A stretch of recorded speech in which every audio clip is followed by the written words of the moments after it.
Pria ODGJ bekerja jadi kuli panggul di pasar, aksinya yang giat bikin warganet takjub. Meski dalam kondisi gangguan jiwa, tak menjadi pria ini berhenti bekerja dan berbalas-malasan. Seperti yang dilakukan pria ODGJ ini yang giat bekerja jadi kuli panggul di pasar meski kondisinya kurang waras. Ia bahkan tetap berbaur dengan pekerja lain untuk menurunkan barang. Video aksi pria ODGJ bekerja jadi kuli panggul ini viral dibagikan akun TikTok Farel.123. Dalam video tersebut memperlihatkan pria ODGJ terlihat mengenakan baju compang-camping.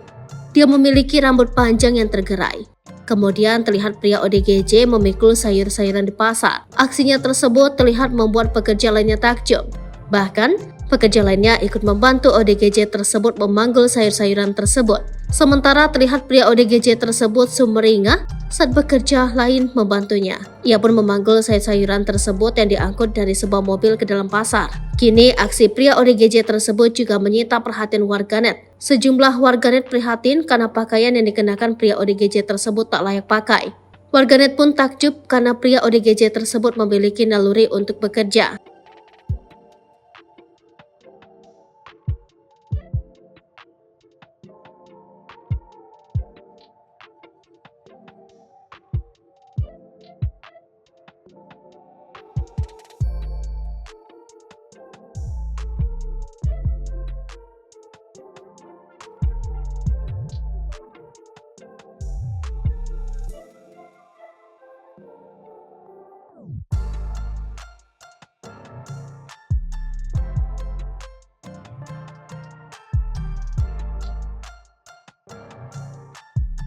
Download Tribun X sekarang, menghadirkan lokal menjadi Indonesia.